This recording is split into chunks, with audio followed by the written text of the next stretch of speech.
Hello and welcome to the channel. As always, I'm your host, Morgan.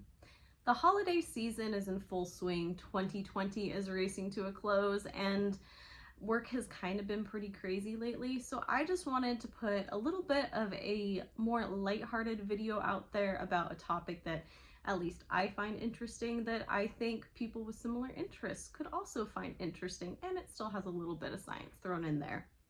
So my birthday was last month, and as a little bit of a gift to myself, I decided to look into these services where I can get my little mare Padme tested to find out what breed or breeds might make up the wonderful little mare that she is. Now, I was actually kind of surprised by my results when they came back to me, and I think that it would be fun to talk about because it does open the door to some interesting conversation, not just about Padme, but about this whole breed profiling and genetic testing in general. So I have my notes here. Why don't you go ahead and grab your snowflake drink of choice and let's get into this. Let's start with a little bit of background about the little lady herself, Padme. I adopted Padme about 4 years ago from Falcon Ridge Equine Rescue in Valley Center, California. At the time, they estimated her to be about 3 years old, so that puts her to be about 7-ish years old now, give or take a couple of years. At the rescue, they guessed that she might be a Morgan Friesian cross due to her overall look, the little bit of feathering that she has on her legs, and also the way she moves. And it's a pretty reasonable guess, especially since crossing Friesians with other breeds is pretty popular right now to get kind of fancier sport horses. But the overall thing here is that at the rescue, very little was known about her background, so everything we knew about the breed, at least, is a guess. Now, that didn't really matter to me at the time that I was looking for a horse, because my aunt and I had been talking about how I would potentially need a younger horse that would present more challenge for me if I were going to develop my own skills as a rider, since I was getting back into riding at that time. And I also wanted a horse that was either not started or very green, because training my own horse is something that I've been interested in since I was a teenager, and talking to my aunt, we decided that with her mentorship, I was at least ready to take that step. So when I saw Padme pop up on Facebook, it just seemed perfect, and I fell in love with her photos instantly. After discussing it with my aunt, I gave Falcon Ridge a call and we set up an appointment for me to go meet her. It was almost love at first sight, and at the end of our session where we met, led her around a little bit, and spent some time, she wasn't broken into being a riding horse at the time, so obviously I didn't try her that way, and she really didn't know much beyond following pressure and walking around on a halter, which totally fine. That's pretty much what I was looking for. And so my aunt and I decided that I kind of needed this horse, and Nikki, the owner of Falcon Ridge, also thought that we would be a good fit. So I filled out the adoption paperwork that day, I sent over the adoption fee, and we set up the day for when we would come back with our trailer to pick her up and bring her home. And so a little bit after 4th of July of that year, we did bring her home, gave her a few days to decompress, and I got to work starting her on all the things that she would need to know. So everything from learning how to pick her feet up, to lunging, to having the saddle on her for the first time, and ground driving. Essentially, the only thing I ended up not doing myself was putting the first 30-ish days of rides on her, and that is because not only did I have some physical and mental limitations at the time, so it was a safety thing, but also a time thing due to work scheduling and just not being able to, at the time that we were ready to step into the saddle, put the every single day consistent commitment to that. So our farrier happens to also be a longtime friend of my aunt's, who has a very similar training style to us, who had offered us a very good price to send her to him to put those first 30-ish days of rides on her. And that's what we did. And so ever since she came back from that, we have been riding, and it has been great, and we are making plans for the future now.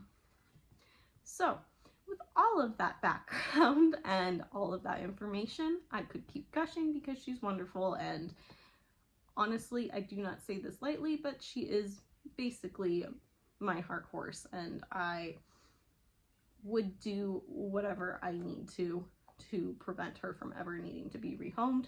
I love this little mare, and we do have a great horse and rider relationship, and I really appreciate it. Anyone who's a horse person out there gets what I'm saying. But let's move on, because now we need to answer the question of, where did I get my testing done, or where did I go to send her DNA to? I went to the animal genetics lab at Texas A&M University. Well, I didn't physically go there. I went to their website and filled out the form and then mailed the sample in. I do have their page for all of that linked down below if you want a little bit more information than what we're going to get into here. So the first question before I talk a little bit more about the program is, why did I choose this particular lab or service? And honestly, a big factor in my decision was just my budget and the cost. The horse ancestry testing through Texas A&M cost me $60, and other services like Etalon are double or more than double that price. Now, I might do Etalon in the future because I do like how their service does offer a little bit more, and you could potentially connect to other people that have relatives of your horse, but at this time that wasn't really important to me, and it was kind of done for fun and also to give them another data point in their research at the university. So that was my other thing, is that this is an ongoing bit of research over there at Texas A&M in their animal genetics lab, and I like to contribute to science, and my contribution was plucking 30 to 50 hairs with the follicle from Padme's mane and sending them in. So pretty easy on my part.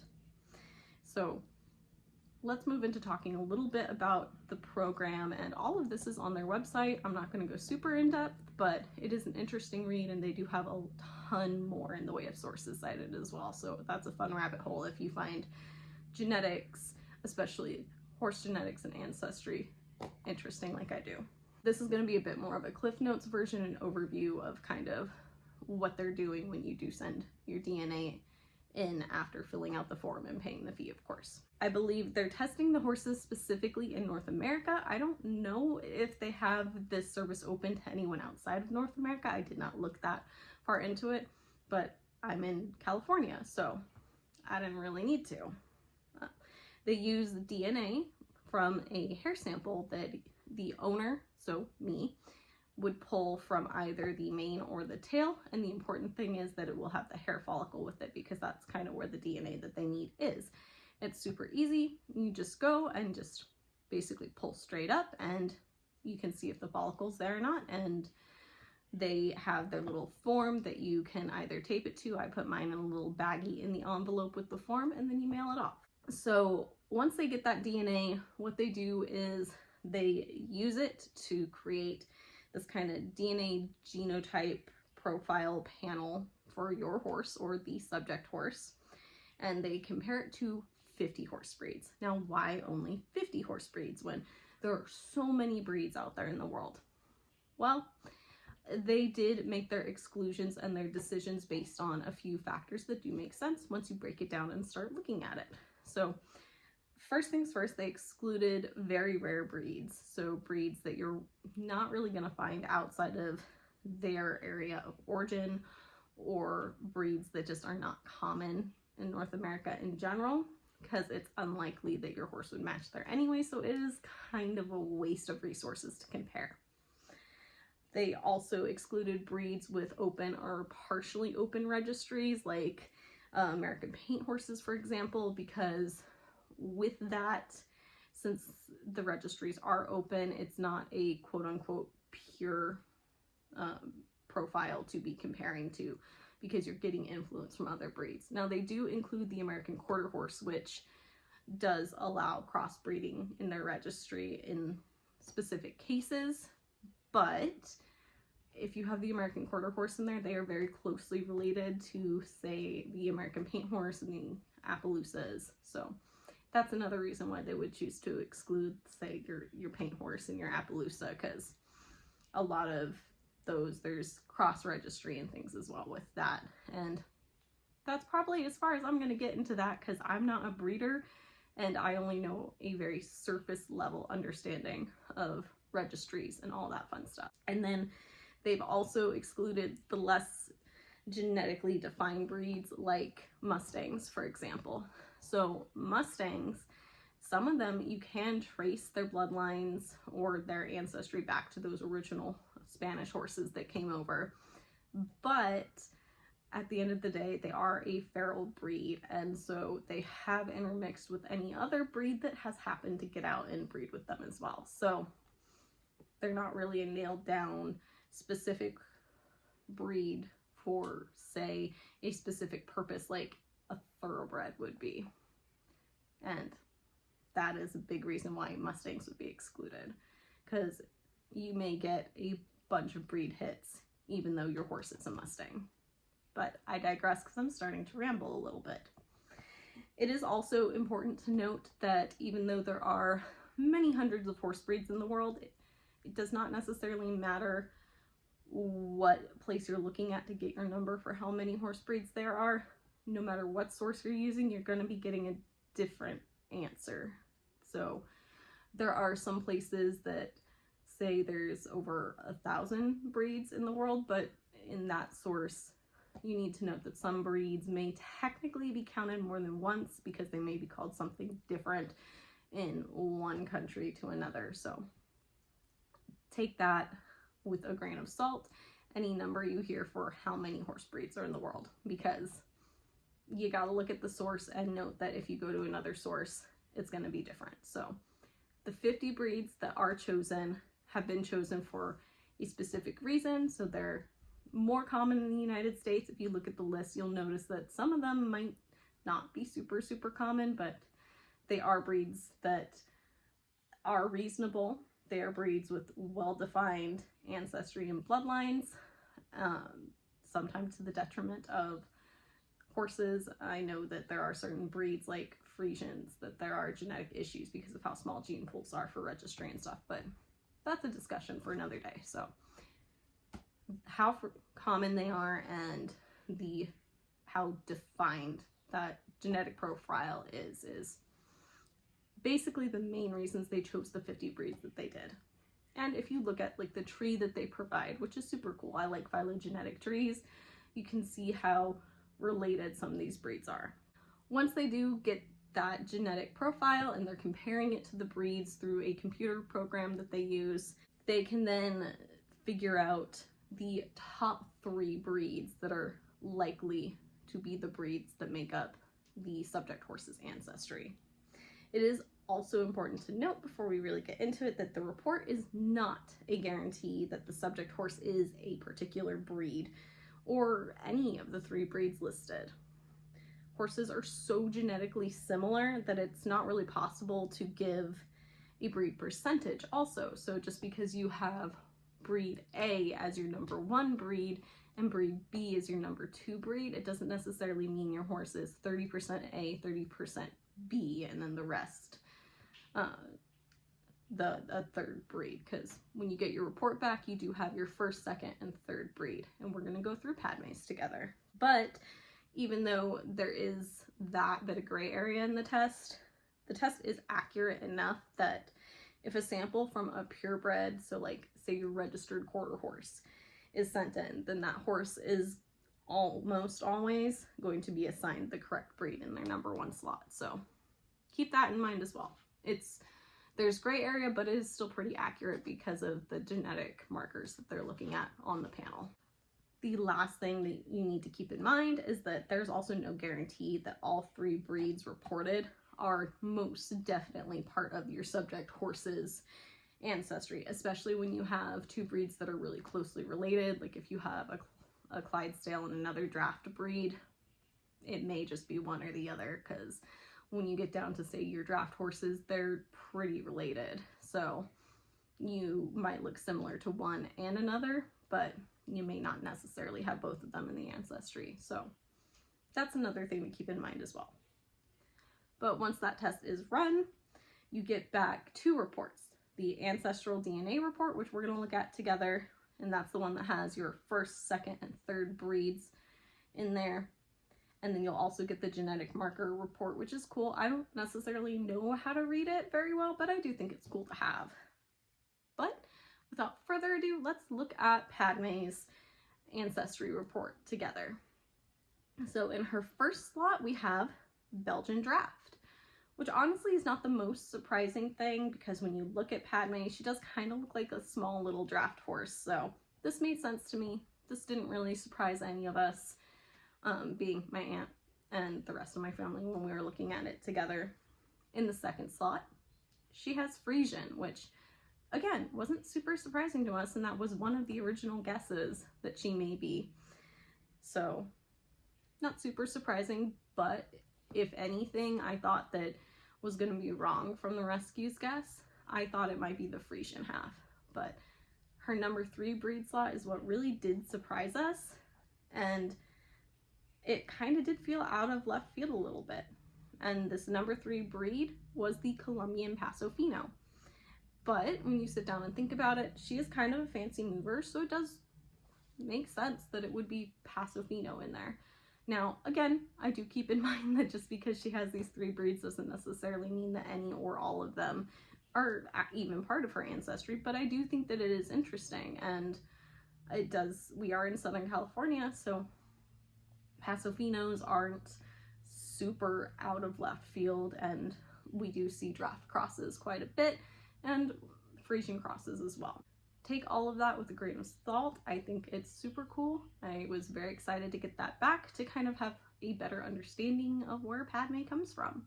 Again, I am keeping in mind that just because these 3 breeds did pop up doesn't mean that she's 100% all of these. I am very surprised that Morgan horse didn't pop up at all in there, because that's was one that we were pretty sure she might be Morgan crossed with something else, but I guess not, because Morgan didn't pop up, and when you look at the tree, Morgan isn't even necessarily closely related to any of the 3 breeds she got. That's a bit of a head scratcher for me a little bit. But I mean, also I am glad that she stayed small, because Belgian drafts and Friesians can get pretty damn big, and she's not. She's a small little girl. She's between 14 and 15 hands. I don't know the exact number off the top of my head. I think last time I measured her it was about 14 too, but it was with a tape and it wasn't super official, so that could be wrong by an inch or so. But I'm a small person, and I am glad that my horse and I are pretty proportional in size to one another. I have ridden bigger horses, and I do ride another horse as well that is quite a bit taller than her, and I'm glad to have a little bit of a shorty girl like me.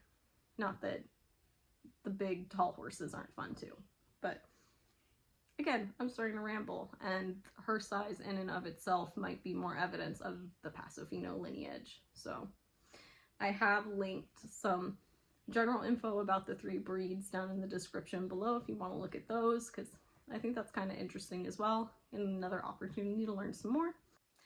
That's all I have for you today. Again, this was just a short, sweet, simple one, a little bit lighthearted, a little bit sciencey for anyone interested in getting like their horse genetically tested, a little bit of that. So that's super fun. And if you've ever gotten your horse tested, or you're thinking about getting your horse tested, I'd love to hear about it down in the comments below. If you did get your horse tested, where did you do it through? Were you surprised with your results? Yeah, I would love to talk about it. Also, if you liked what I had to say here, go ahead and give this video a like. If you want to see more of me recommended to you, feel free to subscribe. If you hated what I had to say here for some reason, because this video was super controversial, go ahead and give me a dislike, I guess, or let me know down in the comments, because I guess I need to hear that. I do hope you have a wonderful rest of your day, afternoon, evening, what have you, and I will see you all in the next one.